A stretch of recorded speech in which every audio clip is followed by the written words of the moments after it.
이기는 이의 근거와 태도, 생명을 아끼지 아니함. 이것은 이기는 이의 전쟁 중에서의 태도입니다. 여기에 생명은 두 가지 뜻을 갖고 있습니다. 하나는 육체의 생명을 가리키고 다른 하나는 혼의 능력을 가리킵니다. 우리는 먼저 혼의 능력, 천연적인 능력에 관해서 보겠습니다. 무엇을 천연적인 능력이라고 합니까? 천연적인 능력은 우리가 원래부터 가지고 있는 것, 아직 십자가의 처리를 통과하지 않은 능력, 즉 우리 사람의 인격 안에 포함된 것을 말합니다. 어떤 사람의 천연적인 능력은 그의 총명함일 수 있습니다.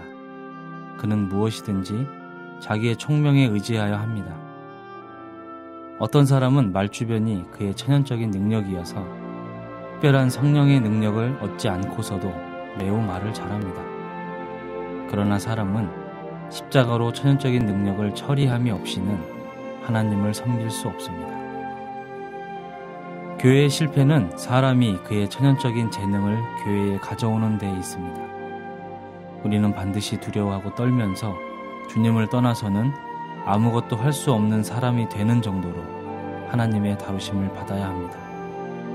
입으로만 말하는 것이 아니라 분명히 그러한 사람이 되어야 합니다. 이럴 때 비로소 하나님 손에서 유용하게 될 것입니다. 자기 생명을 아끼지 아니함의 또 다른 의미는 육체의 생명을 사랑하지 않는다는 것입니다. 우리는 죽더라도 자신의 생명을 잃어버릴지라도 하나님을 위해 서 있어야 합니다. 이기는 이의 태도는 사탄이 내 몸에서 무엇을 하든지 설령 내 생명을 원할지라도 개의치 않으며 나는 결코 사탄에게 굴복하지 않고 오직 변함없이 하나님께 충성을 다한다는 것입니다. 이기는 이의 태도는 주님에게 주여 나는 당신을 위해 서 있습니다. 어떤 것도 심지어 내 생명까지도 당신을 위해서 버릴 수 있습니다. 라고 말할 수 있는 것입니다. 솟는 샘 72번째 시작하겠습니다. 네, 안녕하세요. 안녕하세요. 최성 형제입니다. 안녕하세요. 오네시모 형제입니다. 아멘. 아멘. 형제님 또 한 주 동안 잘 지내셨죠? 네, 형제님 잘 지내셨죠? 네, 지난번에 우리가 그 팟빵 올라온 거 저도 들어보고 또 네. 우리 지체들 얘기 들어보니까 네네. 아주 격려가 되더라고요. 네. 아멘. 이번 주도 기대가 됩니다. 맞습니다. 많은 청취자분들께서 들으셔서 저희들도 기쁨이 있고 더 이제 저희가 오늘은 더 깊이 들어갈 텐데 예. 들으시고 그냥 듣는 것으로 끝나는 게 아니라 저희 그렇죠. 책도 구매하셔서 보시면 예. 저희가 하는 것은 사실 일부분이거든요. 그럼요. 그래서 깊이 들어가시고자 싶으시면 예. 책을 구매하셔서 보시기를 좀 당부드립니다. 예. 네. 이 책 안에는 사실 저희들이 할 수 있는 내용보다 훨씬 많은 것들이 담겨 있으니까요. 네네. 아멘. 오늘도 저저번 주에 모셨던 우리 두 형제님, 네, 정찬수 형제님과 권만재 형제님 모셨습니다. 네, 안녕하세요. 네. 안녕하세요. 안녕하세요. 반갑습니다. 저희가 저번 주에 다뤘던 게 네. 어떤 내용들이었죠, 형제님? 네. 지난주에 우리가 했던 것이 이제 교회라는 것이 무엇인가. 네네. 교회를 대표하는 성경에 이제 네 여인이 나왔었다고 그랬죠. 네네. 창세기 2장에 여인이 있고, 그다음에 오늘 더 깊이 보겠지만 에베소서 5장에 여인이 있고, 네네. 그다음에 계시록에 네. 12장의 여인과 그다음에 21장의 여인, 네, 21장. 예, 그 여인이 있는데요. 그 여인을 놓고 볼 때 여인들의 특징을 보면 그 안에 죄에 속한 요소 그런 것이 없다는 것이 큰 특징입니다. 네. 그거는 순전히 아담으로부터 나온 하와가 있었고 그것이 그리스도로부터 나온 교회이고 그다음에 이제 계시록에서는 한 여인이 한 사내 아이를 낳고 네. 마지막에는 이것이 새 예루살렘으로 완결되는 네. 놀라운 그림입니다. 맞습니다. 이 네 여인이 사실상은 한 여인이죠. 그렇죠. 한 여인이죠. 여인인데 이게 이제 시기별로 이렇게 나누어서 지금 말씀을 나누고 있는데 예. 먼저는 저희가 하나님의 이제 예. 계획에 대해서 우리가 좀 다뤘었고요. 예. 하나님의 계획과 안식, 그 다음에 하와의 예표까지 창세기 2장을 다뤘는데 그렇죠. 이제 두 번째 여인이 나오죠. 에베소 5장 이 부분을 이제 저희가 다루게 될 텐데요. 먼저 우리 정찬수 형제님께서 이 3장의 시작을 한번 풀어가 보겠습니다. 3장이 그리스도의 몸과 그리스도의 신부. 그래서 몸과 신부의 관계에 대해서 얘기를 하고 있죠. 예, 예. 네네. 예, 우리가 지난주에 이어서 동일하게 교회는 어떤 방면과 어떤 부분이 있고 예. 또 어떤 기능이 있는지 이것을 한번 이제 보겠는데요. 예. 특별히 우리가 성경 구절을 한번 먼저 보고 예. 교통을 좀 하는 것이 좋을 것 같아요. 지난주에 한번 읽은 구절이지만 다시 한번 읽어보면 어떨까요? 네. 에베소 5장 25절부터 30절까지를 제가 한번 읽어보겠습니다. 예. 남편 여러분, 그리스도께서 교회를 사랑하시고 교회를 위하여 자신을 주신 것 같이 아내를 사랑하십시오. 이것은 곧 그리스도께서 말씀 안에 있는 씻는 물로 교회를 깨끗이 하여 거룩하게 하시려는 것이며 또한 점이나 주름이나 그 같은 것들이 없는 영광스러운 교회로 자기 앞에 세우시려는 것이며 교회를 거룩하고 흠이 없게 하시려는 것입니다. 아멘. 이와 같이 남편들도 자기 아내를 자기 몸처럼 사랑해야 합니다. 자기 아내를 사랑하는 것은 자기 자신을 사랑하는 것입니다. 아무도 자기 육신을 미워하지 않습니다. 오히려 보양하고 보살펴줍니다. 그리스도도 교회를 이같이 대하십니다. 왜냐하면 우리가 그분의 몸의 지체들이기 때문입니다. 아멘. 네, 언뜻 이 구절들을 보면 마치 아내와 남편의 관계를 얘기한 것 같지만 예. 사실 이 내면적인 의미는 아내와 남편을 그림으로 두고 있고 그 실제는 바로 그리스도와 교회를 말하고 있는 것이죠. 예.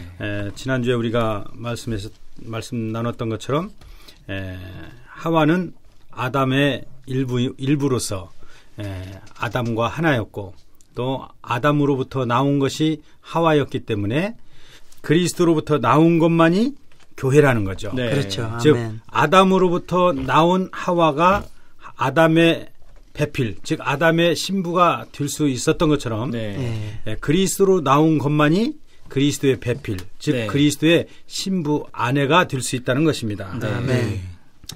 그렇다면 이 그리스도의 몸인 교회와 신부의 관계는 어떤 관계에 있을까? 네. 한번 짚어볼 필요가 있는데요. 예, 예. 사실 교회는 주님 앞에서 두 가지의 어떤 다른 지위를 가지고 있어요. 네. 첫 번째 뭐냐면 생명면에서 본다면 교회는 그리스도의 몸입니다. 몸이고. 네. 왜냐하면 머리이신 그리스도와 연결되어 있는 한 생명이기 때문에 그렇죠. 예, 예. 그러나 이 몸이 장래에는 그리스도의 신부가 되어야 하기 때문에 장래면에서 본다면 교회는 그리스도의 신부입니다. 아멘. 예. 그래서 그렇다면 오늘날 그리스도의 몸은 어떤 위치에 있고 또 어떤 일을 해야 하는가. 네. 이것이 아주 상당히 중요한 문제이고 이 시대에서 가장 우리가 봐야 할 중점적이고 핵심적인 문제입니다. 아멘. 교회는 그리스도의 몸이다. 몸이라고 말할 때는 몸은 우리가 이제 우리 신체를 보면 알 수 있죠. 네. 작은 신체가 태어났지만 이 몸은 점점 자라는 거죠. 네. 자라서 어느 정도 성장하고 성숙해서 때가 되면 결혼을 하는 것처럼 네. 이 몸도 교회도 자라서 어느 날 그리스도의 신부에 어울릴 수 있도록 자라야 한다는 것입니다. 아멘. 아멘. 그래서 이 몸은 우리가 성경에서 보면 하나의 어떤 지체로 이루어진 건 아니죠. 예. 하나하나의 지체가 모여서 네. 단체적으로 이루어진 것을 몸이라고 하죠. 네. 그렇기 때문에 이 몸은 하나의 가장 어떻게 보면 구체적이고 명확한 어떤 표현을 갖는다는 거죠. 그렇기 때문에 이러한 명확한 표현을 갖기 위해서는 개인이 갖는 몸에 대한 인식이 중요해요. 네. 어떤 사람은 능력이 있고 어떤 사람은 능력이 없을 수 있고 어떤 사람은 기능을 많이 가질 수 있지만 어떤 사람은 기능이 없을 수도 있잖아요. 네. 그렇다 할지라도 하나님의 생명, 그리스도의 생명으로 거듭난 모든 믿는 이들은 하나의 몸이 될 수 있다는 겁니다. 네. 아멘. 그렇기 때문에 절대로 믿는 이들은 개개인이 분리되어서 살 수 없는 거죠. 네. 반드시 하나로, 즉 단체적으로 건축되어야 합니다. 아멘. 이것을 이제 우리가 건축이라는 말이 물질적인 집을 짓는 건축이라는 말이 아니라 여기서 우리가 말하는 건축은 유기적인 건축을 말하는 것입니다. 아멘. 유기적이라는 것은 우리가 다 알듯이 반드시 거기에 생명이 있고 즉 살아있어야 되고 그리고 살아있는 어떤 표현이 있어야 되고 네. 살아있다면 자라야 되고 네. 자란다면 어떤 결과 즉 열매가 있어야 된다는 거죠. 네. 교회는 반드시 이러한 유기적인 건축으로 인해서 이루어지면서 자라서 성장하고 성숙해서 결국 어느 날에 그리스도가 이 땅에 신랑으로 오실 때 신부의 위치에서 그분과 함께 결혼잔치를 하는 거죠. 그것이 바로 마태복음 우리가 22장에서 혼인잔치 결혼 예복을 입은 혼인잔치에 들어가는 그러한 신부가 되는 것입니다. 네. 그래서 이렇게 몸과 신부는 어떤 두 방면의 기능을 가지고 있습니다. 네. 이 시대에서는 몸이고 장래면에서 본다면 신부고 그렇게 볼 수 있습니다. 아멘. 상당히 참 놀라운 것 같습니다. 교회가 오늘날은 이제 그리스도의 몸이고 예. 장래에는 신부다. 아멘. 야, 참 새로운 것 같습니다. 예. 네. 이 신부가 이제 지금은 단장 중에 있고 그렇죠. 우리 요한계시록 19장, 20장, 21장 가보면 완전히 예비돼 갖고 이제 네. 우리가 결혼 잔치와 네. 이런 걸 하잖아요. 네. 이런 것처럼 어쨌든 우리가 지금 그리스도의 신부로 단장되고 있는 과정 중에 있는데 여기에서 우리가 정말 강조해야 될 것이 그리스도에게서 나온 것만이 교회라는 그렇죠. 것입니다. 네. 하나님은 하와를 흙으로 만들려고 아담에서 뺀 것처럼 교회를 만들 때 이 세상에 속한 어떤 것으로 하지 않고 오직 그리스도에게서 나온 것만 그 요소만을 사용하신다고 그랬거든요. 네, 그 여기 보면 요한복음 그 3장의 예를 들었는데 그 영으로 난 것은 영이고 육으로 나는 것은 육이라고 했거든요. 네. 아멘. 그리스도에게서 나온 것만 그 영에서 나온 것만 영 그 요소만으로 교회가 건축되는 거지. 아멘. 교회가 다만 많은 사람들이 모여서 교회가 된 것이 아니라는 겁니다. 아멘. 하나님 결코 예창조의 요소를 싹 이렇게 모아가지고 교회로 만드는 것이 아니고 순수하게 그리스도의 죽음과 부활을 거친 그런 영의 요소로만을 가지고 교회를 건축하신다는 것입니다. 맞습니다. 그럼 이어서 우리가 그리스도께서 교회를 사랑하심이라는 단락으로 한번 넘어가 볼까요? 아멘. 네. 사실 조금 전에 이제 몸과 신부의 관계를 말씀하셨을 때 제가 이번에 그 성경 말씀을 읽어보면서 좀 눈에 띄었던 것은 하와가 아담의 갈빗대에서 나와서 그렇죠. 그래서 이제 하와를 만들었는데 재밌는 건 이제 또 아담이 깨었을 때 그렇죠. 하와를 하나님께서는 아담에게 이끌고 가셨다고 말씀을 하셨었거든요. 여기 에베소서 지금 정찬수 형제님께서 읽어주신 5장 이 부분에서도요. 먼저는 그리스도께서 교회에게 자신을 주셨다는 것이 나오는데 27절에 보면은 또 반대로 교회를 자기 앞에 세우시려고 한다는 이 말씀이 나옵니다. 다른 말로 이제 이것은 그리스도의 몸인 교회가 그리스도에게서 나왔지만 또 한면으로는 그리스도의 신부로서 교회는 반드시 그리스도 앞에 세워져야 하고 그리스도께로 돌아가야 한다는 것을 말하는 것 같습니다. 여기 그리스도께서 교회를 사랑하신다고 말할 때 사실 주된 부담은 에베소서 5장 26절과 27절에 있습니다. 26절에 있는 말씀은 그리스도께서 말씀 안에 있는 씻는 물로 교회를 깨끗이 하여 거룩하게 하시려는 것이며 이것이 한 가지고요. 또 두 번째는 27절에 있는 말씀입니다. 점이나 주름이나 그 같은 것들이 없는 영광스러운 교회로 자기 앞에 세우시려는 것이며 교회를 거룩하고 흠이 없게 하시려는 것입니다. 사실 이 부분의 가장 저자의 주된 부담은 말씀에 있는 것 같습니다. 읽어보다가 저도 참 이 부분을 읽으면서 감명을 깊게 받았고 정말 주님께 감사한 마음이 있었습니다.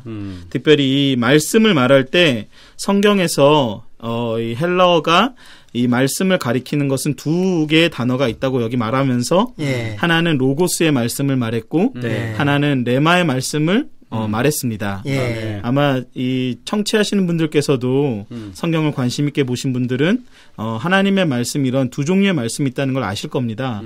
이 로고스의 말씀은 기록되어 있는 흑백 문자의 말씀을 말하는데 레마의 말씀은 단지 그것이 문자적인 것이 아니라 하나님께서 그분의 영과 생명으로 그분의 말씀하신 것들 안에서 그분을 사랑하고 추구하는 믿는 이들에게 다시 말씀하시는 것입니다. 네. 여기 그 레마의 말씀을 제가 이렇게 쭉 저자가 하신 내용들을 읽어보면서 10가지 정도로 줄여봤는데요. 첫 번째는 이 레마의 말씀은 하나님의 입에서 나온 말씀이라는 것입니다. 두 번째는 특정한 경우에 하나님이 우리에게 말씀하신 것이고 세 번째는 우리 안에서 그리스도께서 하신 말씀입니다. 그리고 네 번째는 이러한 레마의 말씀은 반드시 로고스의 말씀에 기초한다고 했습니다. 다시 말해서 로고스인 하나님의 말씀, 기록된 하나님의 말씀을 우리가 추구하지 않고서 레마의 말씀을 받는 것은 불가능하다는 것이죠. 다섯 번째는 주님께서 하신 말씀인데 특별히 주님이 우리에게 이른 말씀은 요한복음 6장 63절 말씀처럼 영이요 생명이라고 했습니다. 아멘.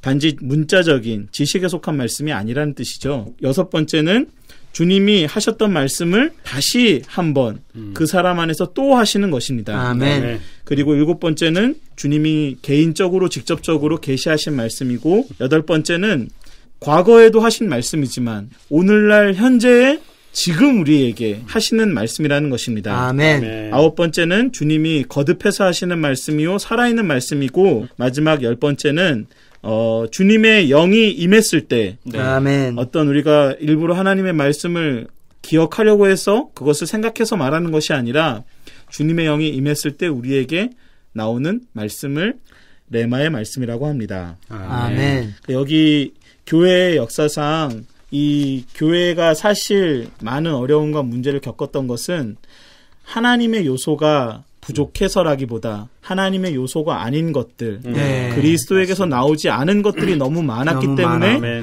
교회가 어려움과 문제를 겪었고 또 한 방면으로는 교회가 이러한 하나님의 말씀, 레마의 말씀이 너무나 부족했기 때문에 그리스도에게서 나온 것이 부족했기 때문에 어려움을 겪었다는 것입니다. 아멘. 여기에서 특별히 깨끗이 씻는다는 이 말씀은 더하는 것이 아니라 무언가를 빼는 것을 의미합니다. 아멘. 그래서 우리가 이러한 레마의 말씀을 접촉할 때 특별히 우리 안에서 무언가가 재해지지 않고 나는 무엇도 빼질 필요가 없고 나는 아무 문제가 없다라고 생각한다면 여기서 저자는 그것은 자신을 속이는 것이라고 우리에게 말해줍니다. 아멘. 그렇기 때문에 교회는 이러한 과정을 반드시 거쳐서 어떤 지식이나 영적인 분량 이러한 면에서 반드시 영과 생명이신 레마의 말씀을 우리가 체험함으로 그분의 어울리는 신부로 단장되는 과정 안에 있다는 것을 저자는 우리에게 말해줍니다. 아멘. 그럴 때 이 결과는 우리가 하나님 앞에 그리스도 앞에 영광스러운 교회로 세워지는 것입니다. 아멘. 아멘. 네. 그리스도께서 교회를 사랑하심이 깊죠. 네. 남편이 아내를 사랑하는 것처럼 형제님 말씀하신 것처럼 이 레마의 말씀 우리에게 즉각적인 말씀들이 사실 희귀하죠. 우리에게 다 성경이 있고 믿는 이들 손에 다 들려져 있는데 교회가 이렇게 기근 속에 있는 것은 살아있는 말씀이 없기 때문이거든요. 그렇죠. 아멘. 그래서 맞습니다. 많은 오류에 빠지는 것 같아요. 이런 레마의 말씀을 자신의 감정, 느낌을 이입해서 때로는 신비주의적으로 가기도 하고 합당하지 않게 가는데 중요한 것은 로고스의 말씀을 기초로 해서 그렇죠. 주님의 말씀이 있다라는 것. 아멘. 많은 경우 이 오류에 빠지거든요. 그래서 내가 선지자다. 또는 내가 뭐 어떤 사람이다. 속에서 뭔가를 봤다. 해몽을 하면서 마치 뭐 일반 전 보는 사람과 다름없는 말들 하는데 균형 잡혀야 됩니다. 그래서 교회는 이러한 로고스의 말씀을 기초로 해서 레마의 말씀이 나온다라는 것을 잊지 말아야 되겠다는 느낌이 있습니다. 하나님의 영원한 경륜 안에 교회는 전혀 죄가 없는 거거든요. 순수하게 100% 그리스도만으로 나온 그 영으로 충만한 것이 교회거든요. 그러나 우리 눈에 보이는 현실적인 모습은 그렇지 않죠. 여기서도 저자 워치만 형제님은 현실적으로 너무나 많은 문제들이 있다. 그렇기 때문에 지금 주님이 교회를 신부로 지금 세우고 계시잖아요. 어떤 식으로 교회를 그러면 세우고 계시는가? 말씀 안에 있는 이런 살아있는 물로 아멘. 교회를 계속 씻고 계시다는 거예요. 아멘. 그러니까 우리의 죄에서도 우리가 한번 주님을 믿을 때 주님의 피로 정결케 됐다고 끝나는 것이 아니고 아멘. 계속 현실적으로 왜 사도 요한에서 그러잖아요. 여러분 안에 죄가 없다고 말하면 여러분은 거짓말하는 사람입니다. 비록 우리는 용서를 받았지만 현실적으로 육체가 남아있기 때문에 죄가 교회 안에 많이 있거든요. 그래서 우리가 이런 주님의 살아있는 말씀으로 아멘. 주님은 계속 우리를 씻고 계십니다. 아멘. 그래서 우리가 영광스러운 교회로 단장되고 있는 중입니다. 아멘. 아멘. 저도 오늘 이 레마의 말씀을 들을 때 좀 새로워지는 것은 로고스의 말씀 우리가 많이 대하지만 레마의 말씀은 사실 간과할 수 있거든요. 근데 이제 레마의 말씀이 없다면 뭐가 없냐면 생명과 영이 없는 겁니다. 여기 나와 있는 것처럼 레마는 전에 주님이 말씀하신 것을 아멘. 지금 우리 안에 다시 말씀하신다는 거예요. 동일한 요한복음 3장 16절의 말씀을 책에 있는 말씀이었는데 내 안에서 다시 말할 때 아멘. 그것이 곧 영이요 생명이라는 거죠. 그래서 간단히 말해서 주님이 거듭하시는 말씀이 살아있는 말씀이라는 거예요. 아멘. 그 말씀이 우리한테 영으로 생명으로 주어지면 이게 빛이 되고 심지어 씻는 물이 돼서 아멘. 우리 안에 존재 안에 그리스도 아닌 것, 세상에 속한 것, 내 존재에 속한 것을 조금씩 씻어내므로 신부로 단장되게 한다는 거죠. 그래서 이 레마의 말씀은 우리의 그리스도인의 생활 중에서 가장 좋은 것 같습니다. 네, 이제 3장의 마지막 부분인데요. 하나님 앞에서 교회의 일과 책임. 이것이 무엇인지 한번 또 깊이 들어가 보겠습니다. 이 부분에 관한 성경 말씀은 에베소서 6장 10절부터 12절까지인데요. 말씀이 이렇습니다. 마지막으로 말합니다. 여러분은 주님 안에서 그리고 그분의 강한 권능 안에서 굳세게 되어야 합니다. 마귀의 계략에 대항해 설 수 있도록 하나님께서 주신 완전한 전투 장비로 무장하십시오.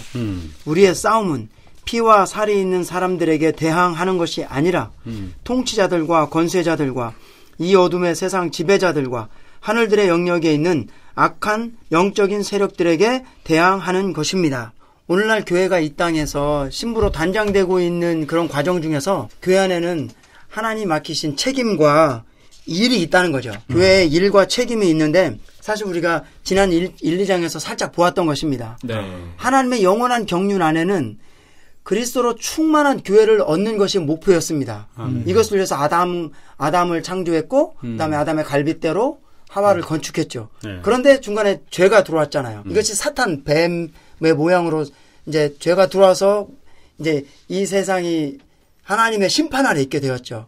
그래서 지금 우리는 하나님과 그분의 대적인 사탄의 전쟁의 사실 한 보판에 있습니다. 아멘. 그러므로 교회는 그리스도의 몸과 그리스도의 신부로서 단장되고 있지만 에베소 6장에서 사도 바울이 말한 것은 5장에서 신부를 말했잖아요. 2장에서는 몸을 말했고 여기서 말하는 것은 교회가 해야 할 중대한 책임은 영적인 전쟁을 하라는 것입니다. 왜 우리가 1장에서 보았잖아요. 하나님이 그냥 사단의 문제를 샥 해결하신 것이 아니고 하나님의 원하심은 그분의 피조물인 이 땅에 그분의 대표 권위를 가진 한 무리의 사람들 이것이 교회인데 교회가 이 문제를 해결하기를 원하셨거든요. 지금 우리는 그런 과정 중에 있습니다. 그러면 우리는 교회에게 맡겨진 영적인 전쟁을 치루어야만 합니다. 아멘. 이제 우리가 이것이 왕국의 문제인데요. 왕국의 권위가 문제가 있잖아요. 우리가 이제 왕국을 얘기할 때 어떤 경우는 내 개인이 과연 내가 왕국 안에 들어갈 수 있는가 없는가, 내가 그 왕국의 보상을 받을 수 없는가 이런 걸로도 생각을 해요. 그러나 왕국에 관해서 이 성경에서 말하고 있는 또 다른 중요한 점은 하나님의 권위를 이 땅에 행사해서 능력으로 이 땅을 정복하라는 것입니다. 그래서 교회는 그리스도의 몸이자 신부이지만 또 한 면에서는 그분의 하나님의 왕국이라는 것입니다. 그래서 교회가 그분의 왕국의 실제로 우리가 교회가 살아내서 이 땅에서 그분의 뜻을 하나님의 뜻을 거스리는 사단을 무찌르는 것이죠.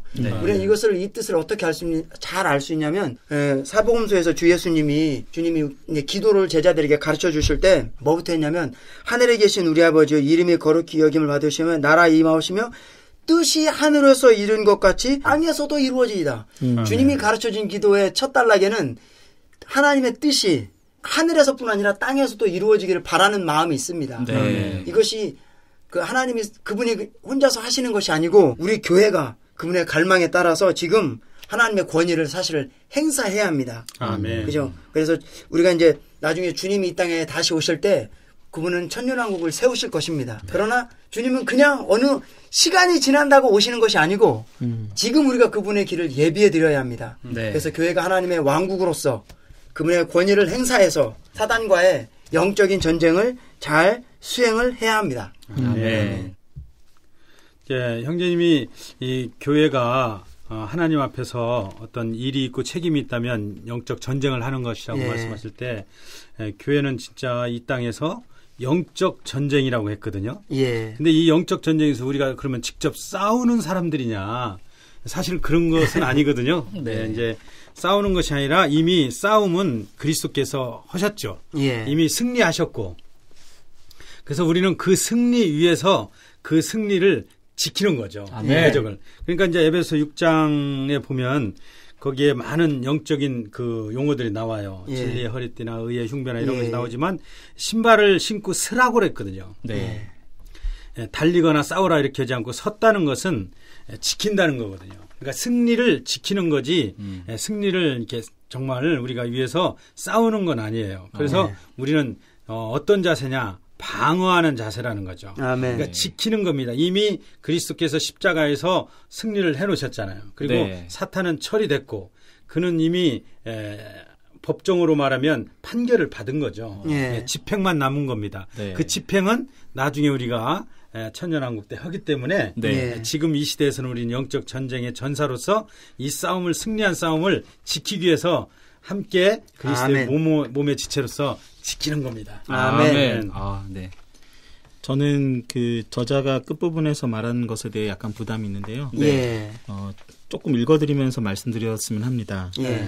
하나님이 우리의 눈을 열어주사 우리 자신을 중심 삼지 않게 하시기 원한다. 아멘. 우리가 왜 구원받았는가? 단지 지옥에 가지 않기 위해서인가? 아니다. 이것이 중심이 아니다. 아멘. 그리스도는 왜 우리를 구원하셨는가? 이 문제에 대한 두 가지 다른 관점이 있는데 곧 사람의 관점과 하나님의 관점이다.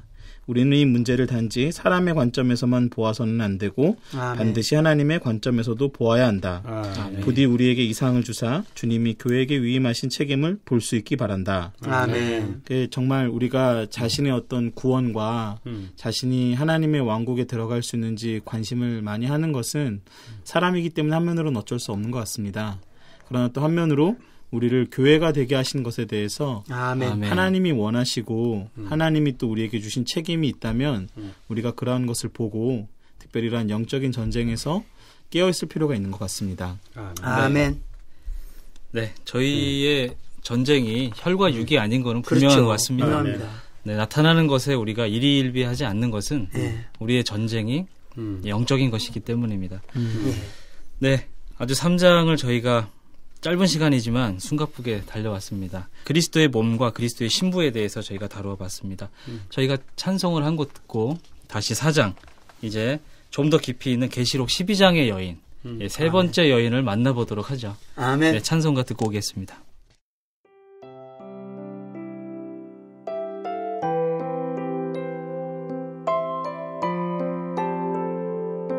전에 구하던 헛된 허영과 자랑은 안개처럼 사라졌습니다. 당신께 나의 사랑을 드립니다. 온전히 아름다운 당신께 이제 당신께 고백합니다. 주님을 사랑합니다.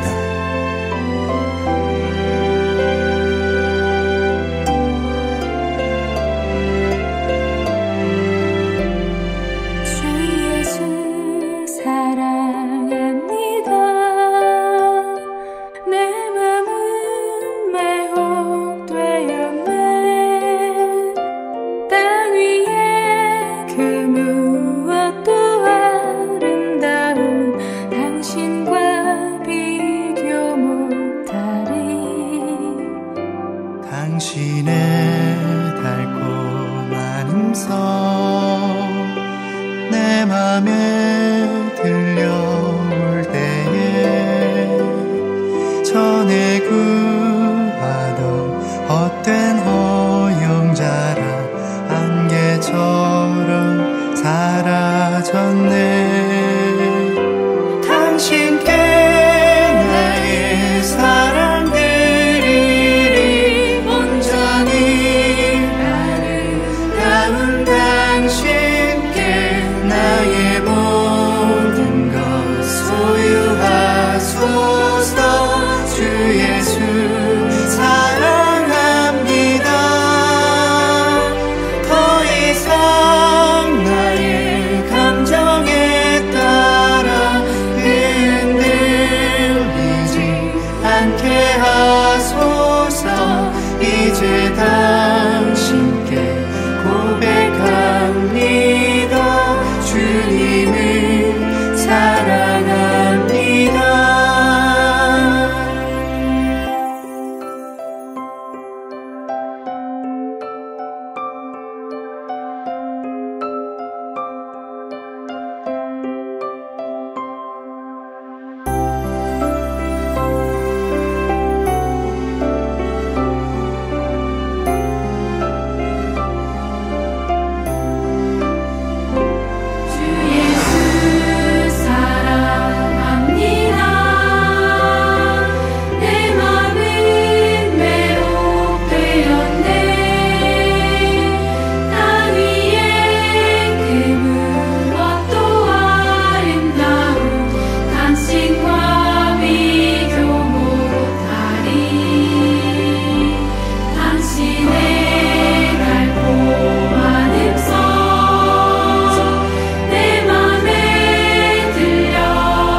찬송 주 예수 나의 유일한 사랑 들으셨습니다.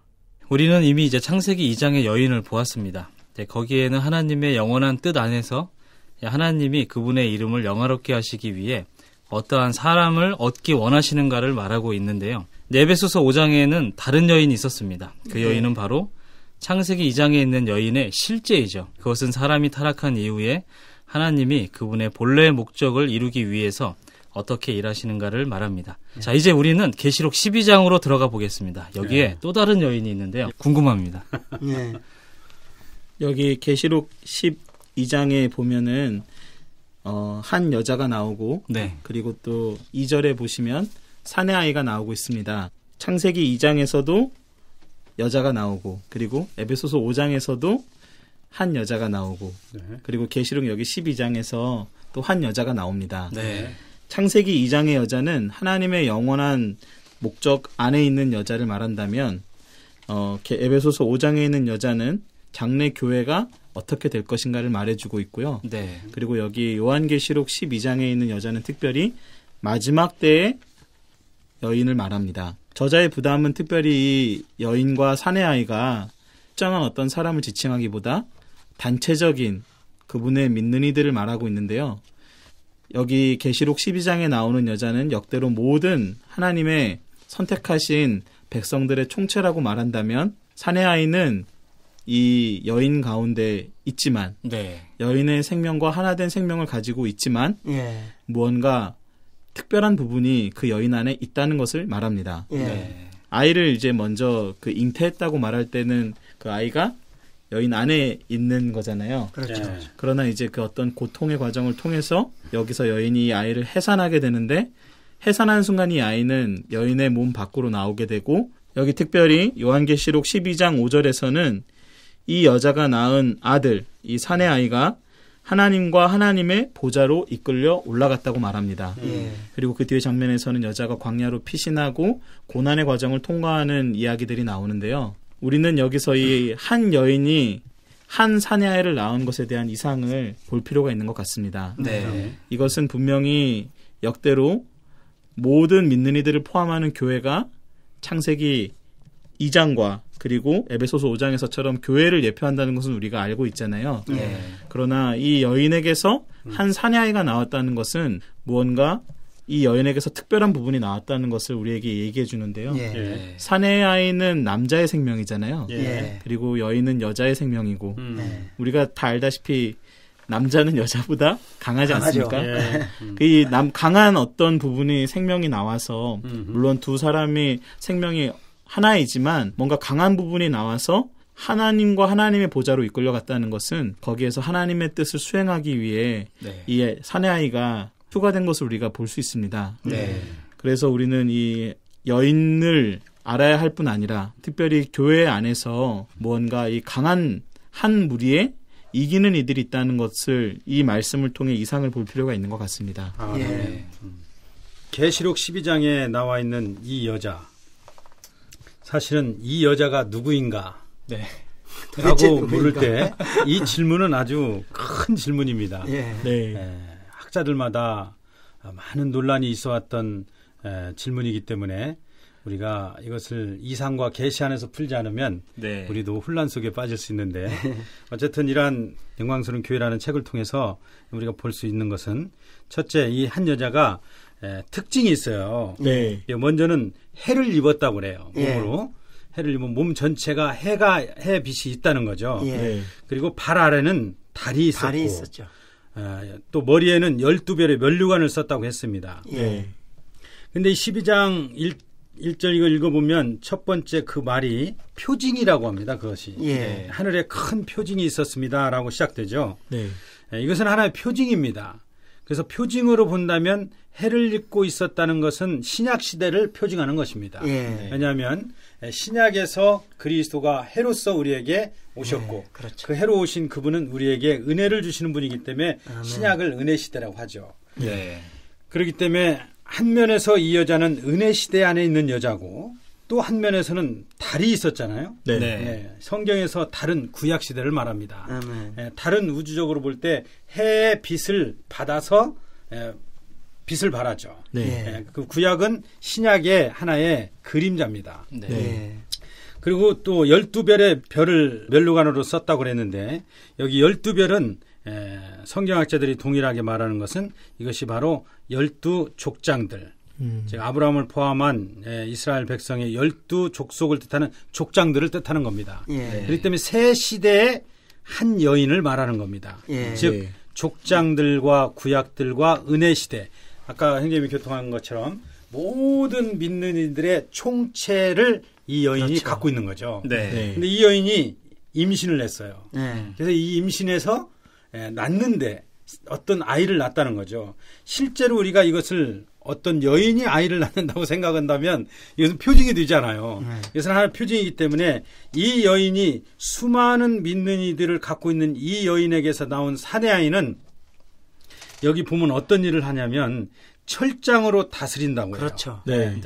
계시록에 보면 철장으로 다스린다는 말이 3번 나오는데 하나는 그리스도를 상징하고 하나는 교회를 상징하고 또 하나는 이스라엘 믿는 이들, 즉 이기는 자들을 상징하는 거죠. 다.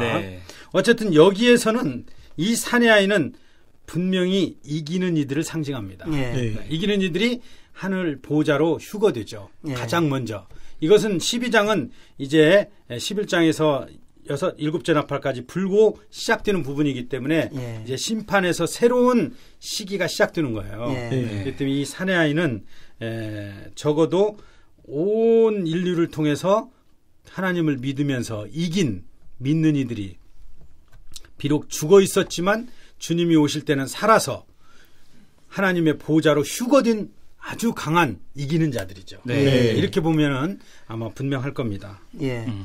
그러니까 여기 그러니까 한 여인이 있고 한 사내 아이가 있잖아요. 네. 그러니까 여인이 구약과 신약의 이 땅 온 세대를 걸쳐 하나님의 백성들, 단순한 백성을 말한다면 교회 안에 이제 사내 아이가 하나 나타나는데 이거는 교회 안에 모든 믿는 이들이 다 사내 아이가 될 수는 없죠. 그렇죠. 그러면 좋겠지만 예, 교회 모든 성도들이 다 이기는 자가 되지는 않거든요.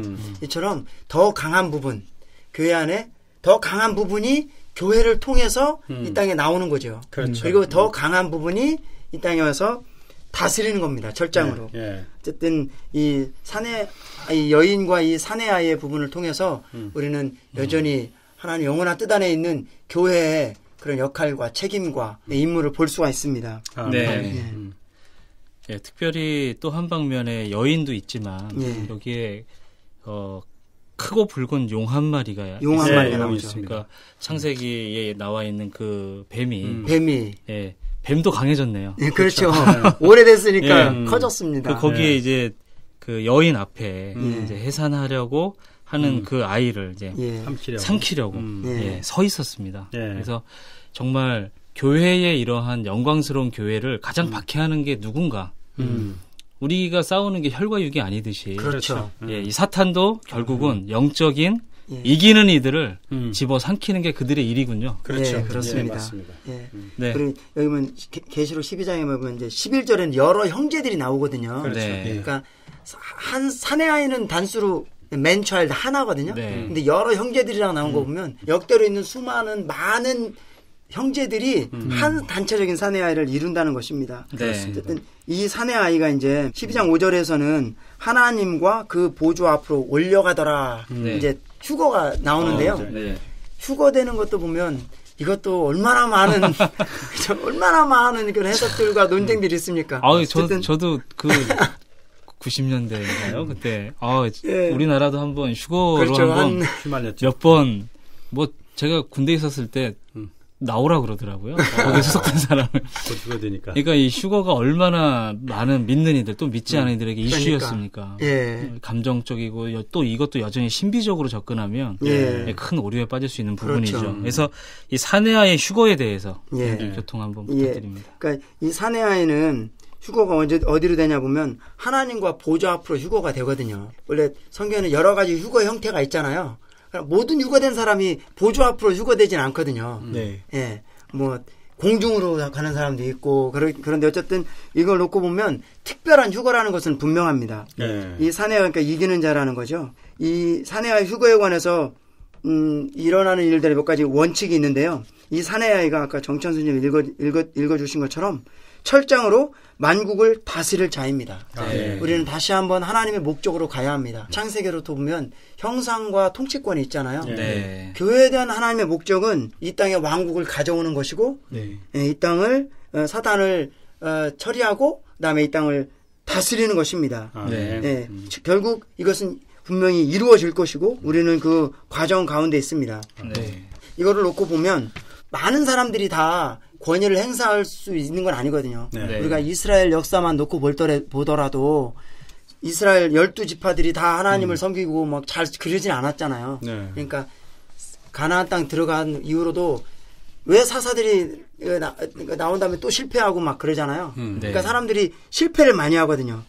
그러니까 이스라엘 모든 백성들이 다 하나님의 왕국을 형성하는 것이 아니고 그 가운데 한 무리의 이기는 이들, 그들이 이제 하나님의 왕국의 권위를 행사하는 거죠.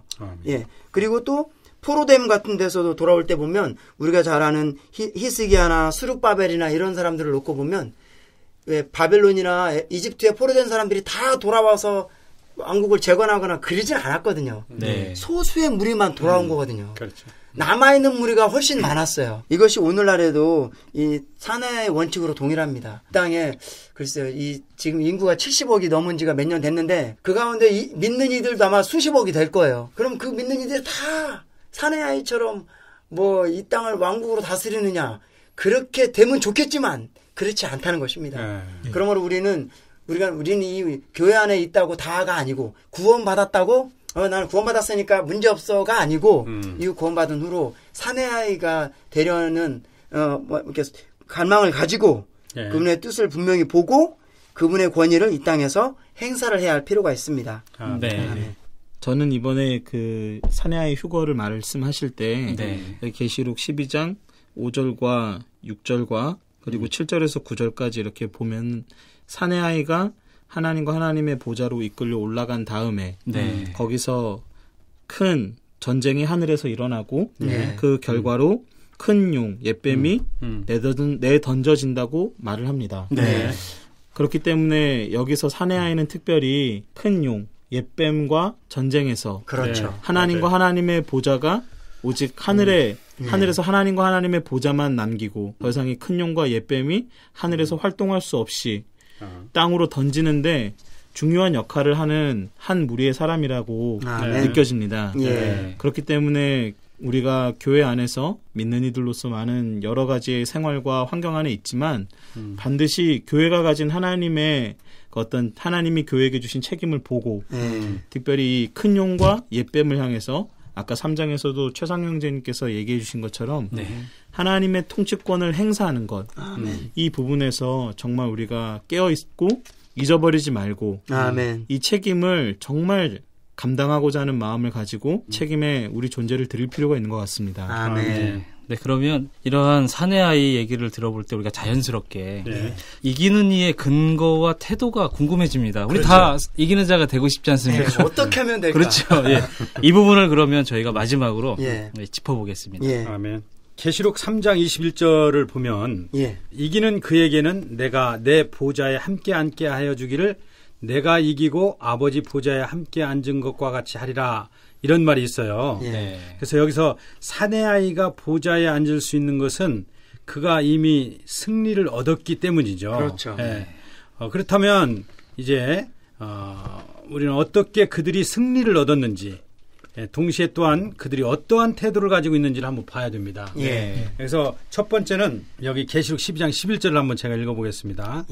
이 한 구절에 다 어떤 그 키가 있습니다. 또 여러 형제가 어린 양의 피와 자기의 증거하는 말로 인하여 저를 이기었으니 그들은 죽기까지 자기 생명을 아끼지 아니하였도다, 이렇게 말하거든요. 아멘. 여기 여러 형제가 아까 최 형님이 얘기한 것처럼 한 형제가 아니라 여러 형제라는 거죠. 적어도 한 사내 아이가 아니라 단체적인 한 무리의 사내 아이죠. 이 어린 형제가 어린 양의 피와, 첫 번째 어린 양의 피죠. 그다음에 자기의 증거하는 말, 그것으로 저를 이겼다는 거예요. 저는 바로 사탄이죠. 사탄을 이기는 방법은 적어도 여기에 이제 세 가지의 답이 있습니다. 첫째는 어린 양의 피, 증거하는 말, 그리고 죽기까지 자기의 생명을 아끼지 아니하는 것. 이 세 가지가 이 땅에서 우리가 이길 수 있는 근거들이라는 거죠. 그래서 먼저 어린 양의 피는 뭐냐면 우리가 다 알듯이 주님이 이미 십자가에서 2000년 전에 흘리신 그 피인데, 그 피는 그때만 한 번 유용하게 쓰여진 것이 아니라 지금도 쓰여질 것이고 앞으로 영원히도 이 피의 효능은 쓰여지는 것입니다. 근데 많은 사람들이 이 피의 중요성을 몰라요. 저도 마찬가지죠, 사실은. 그것이 뭐냐면 우리는 수시로 죄에 연루되잖아요. 실패에 연루되고. 그렇죠.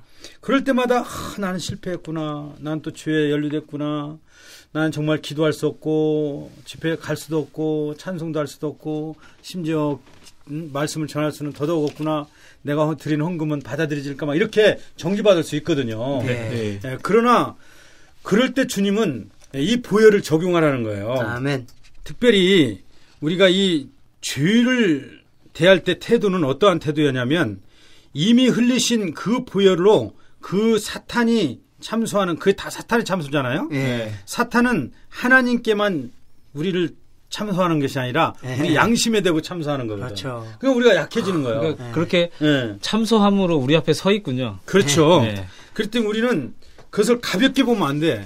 그러면 항상 우리는 실패하는 자고 사단한테 패배한 자가 되거든요. 실패하는 경우가 엄청 많습니다. 그렇죠. 그래서 우리는 여기에 그 한 구절을 떠올려야 됩니다. 요한일서 1장 7절입니다. 아멘. 그의 아들 예수의 피가 우리를 모든 죄에서 깨끗하게 하실 것이요. 아멘. 여기 선포해야 됩니다. 아멘.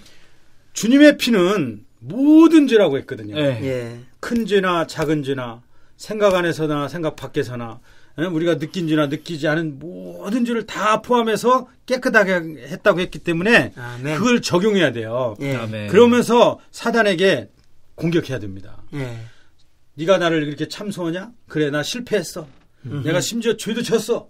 그러나 그 피로 인하여 내가 그 죄에서 그 실패에서 나는 씻음받고 새롭게 됐다. 아멘. 그러면서 사탄에게 다시 한번 그 피에 대한 근거를 제시해야 됩니다. 아멘. 그때 사탄은 더 이상 우리를 양심 안에서 참소하지 않습니다. 아멘. 담대함을 갖고 주님께 나갈 수 있죠. 아멘. 말할 수 있고 기도할 수 있고 찬송할 수 있고 기꺼이 지체들과 함께 건축될 수 있는 것입니다. 아멘. 그 다음에 두 번째는 우리의 증거하는 말인데 증거하는 말도 예수는 주시다 라는 말을 우리는 사단 앞에 증거해야 되고 아멘. 사람들 앞에 증거해야 됩니다. 아멘. 이 말이 사실은 효능이 있는 거거든요. 아멘. 성경에서도 복음서에서 이 산을 명하여 바다에 던지우라면 옮겨진다고 그랬잖아요. 그 기도가 아니에요, 사실은. 그것은 하나의 명령입니다. 말로 인해서 그렇게 된다는 거예요. 그래서 우리는 기꺼이 우리의 증거하는 말로 사단을 대항해야 돼요. 아멘. 너는 이미 끝났다. 십자가에서 이미 처리됐고 패배당했다. 나를 더 이상 괴롭게 하지 마라. 나는 주님을 위해서 증거하는 사람들이다. 라고 말한다면 우리는 승리 안에 있게 되고 이기는 자 안에 있게 되고 마지막으로 세 번째 우리의 생명을 아끼지 않는다는 이러한 태도는 뭐냐면 기꺼이 우리의 혼생명, 타고난 혼생명과 천연적인 생명, 심지어 그것이 능력이 있고 재주가 있고 은사가 있다 할지라도 이 천연적인 모든 것들은 육체와 함께 십자가를 통과해야 되거든요. 아멘. 십자가에서 완전히 끝나고 부활을 거친 다음에 교회 안에서 이것이 사용되어야지 우리가 가지고 있는 뭐 총명함, 능력, 지식, 타고난 모든 재능을 교회 안에서 사용한다면 이것은 참으로 실패할 수밖에 없는 상황이에요, 사실은. 주님이 그것을 물로 씻으라고 그랬어요. 그래서 사실은 우리가 씻어야 할 건 그런 겁니다. 그래서 죄를 씻어야 할 뿐 아니라 우리의 이런 천연적인 타고난 모든 것들도 물로 씻어야 되고 더더욱 십자가의 그 죽음 아래 넣고 새롭게 우리 자신은 주님과 함께 아무것도 아닌 자로서 다만 주님과 함께 그분을 의지하여 그분을 머리 삼고 그분을 중심 삼고 그분을 둘레 삼아서 나가야 하는 것입니다. 아멘. 이것이 바로 이기는 자의 태도와 이기는 자의 삶의 근거인 것 같습니다. 아멘. 아멘. 이걸 보면 너무나 이게 흥미롭습니다. 이기는 자 하다 보면 좀 이렇게 강하고 이런 거를 많이 생각하잖아요. 뭐가 능력이 있고 막 뭐 그런 걸 생각하는데 여기 있는 것들을 보면 이기는 자에게서 나온 그 능력은 하나도 없어요. 맞아요. 피 그리스도의 보혈입니다. 증거는 만들어낸 말이 아니라 원래 있는 거를 주님이 하신 말씀, 주님이 이루는 승리를 우리는 증거하는 거지. 우리가 막 성경에 기본 없이 왜 로고스 레마 얘기했던 것처럼 로고스가 없이 레마가 안 나오는 것처럼 성경 안에 있는 사실도 잘 모르고 하나님이 해놓으신 거 그린 게 아니고 내가 다 해보리라. 이거 100% 집니다. 아멘. 그리고 생명을 아끼지 아니하면 그럼 우리의 생명은 어떻게 하냐? 기꺼이 부인해야 한다는 거죠. 아멘. 천연적인 생명 맞습니다. 부인해야 합니다. 심지어 우리의 물질적인 생명까지도 아끼지 말고 주님을 위해서 사용하는 거죠. 그러니까 우리에게 속한 것으로는 이기는 것이 하나도 없고 오히려 우리에 속한 것은 제해져야 이기는 것이 되는 거죠. 아멘. 아멘. 저는 이 부분에서 여전히 부담이 있는 것이 말씀입니다. 여기서 이제 어린 양의 피는 사탄이 참소하는, 특별히 그의 거짓된 말을 방어하는 우리의 정말 중요하고도 영혼 안에 정말 효능이 있는 정말 가치 있는 이 수단인 것 같습니다. 아멘. 이 어린 양의 피가 없다면 아마 누구도 하나님 앞에서 정말 아무런 거리낌 없이 설 수 있는 사람이 없을 것입니다. 맞습니다.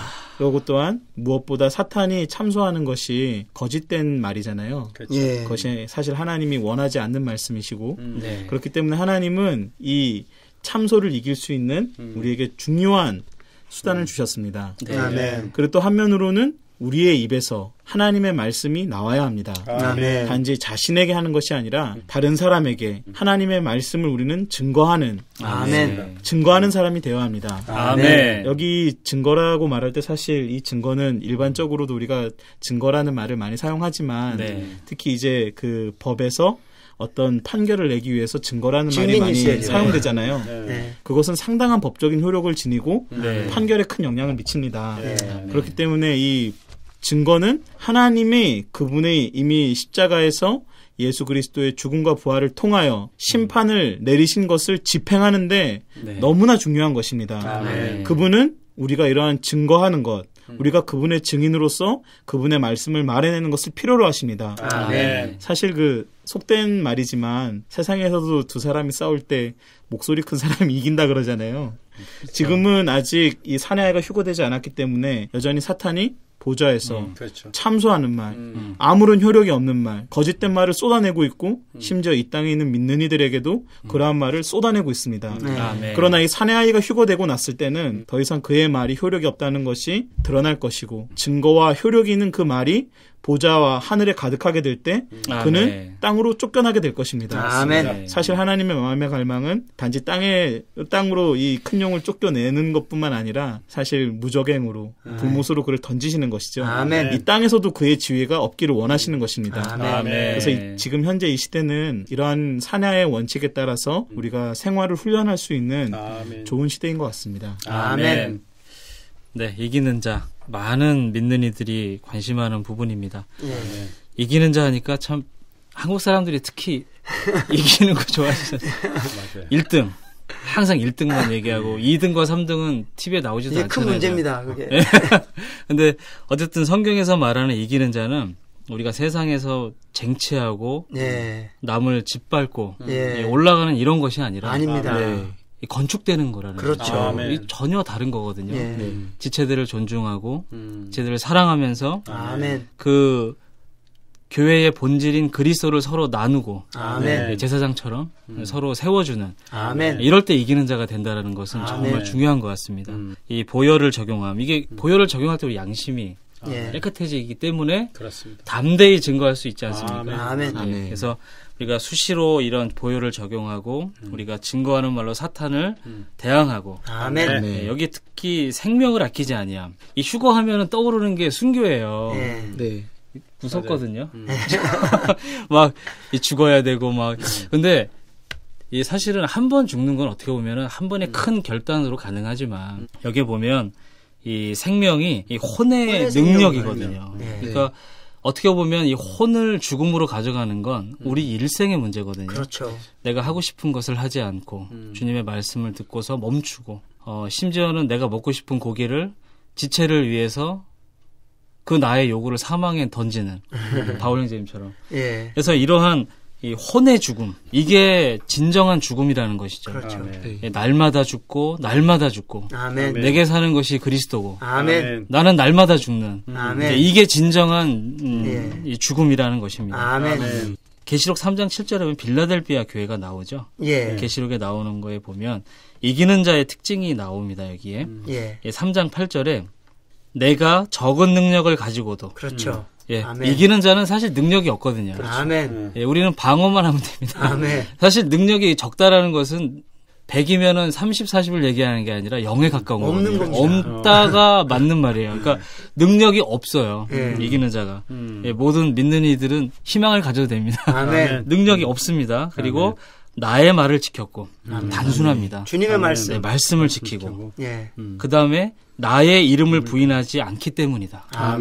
주님의 이름, 예수 그리스도의 그분의 이름을 우리가 신뢰하고 경홀히 여기지 않고 그 이름을 우리가 그리스도인 아닙니까? 그리스도인의 특징은 주의 이름을 부르는 자들이거든요.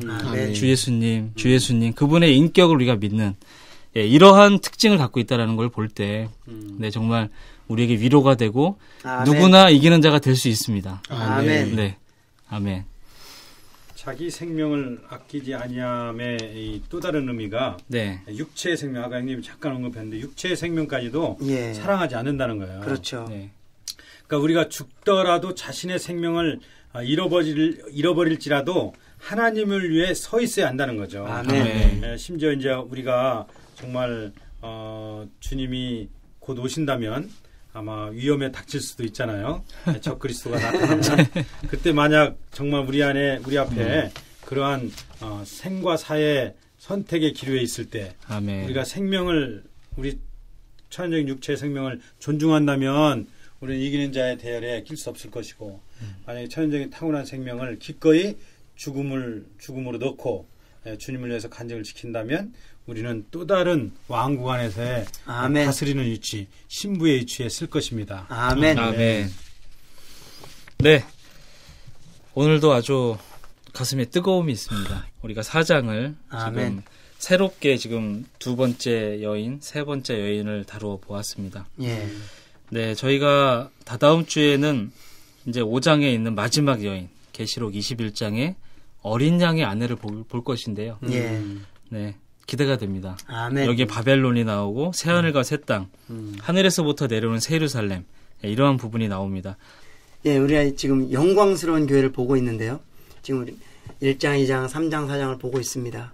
이것은 하나님의 영원 안에서의 그분의 교회에 관한 하나님의 갈망입니다. 네. 예, 지금 우리는 사실 그런 과정 가운데 있고, 예, 영원 안에서 볼 때 요한계시록에서는 이제 이미 이것이 새 예루살렘으로 이루어진 것을 우리는 읽고 있습니다. 네. 이것을 이루어내고 있고요. 그렇죠. 오늘 우리에게 주어진 이 교회로서의 하나님의 권위를 행사하는 것, 정말 이것이 너무나 중요합니다. 많은 믿는 이들이 구원이나 구속이나 교회나 이런 것들을 개인, 네. 내가 구원받고 내가 영원에 들어가고 내가 왕국에 들어가고 내가 평안한 삶을 살고 이런 것만 하는데 사실 하나님의 필요는 그분의 왕국이 이 땅에 세워지는 것입니다. 아멘. 이것이 하나님이 이것을 위해서 우리를 부르셨습니다. 아멘. 우리가 교회로서 오늘 그분의 위임을 신실히 감당하고 예, 하나님과 함께 동역하기 원합니다. 아멘. 예, 이거 이제 우리가 다룬 내용이 사실 책에 있는 내용이 아주 일부분입니다. 네. 그래서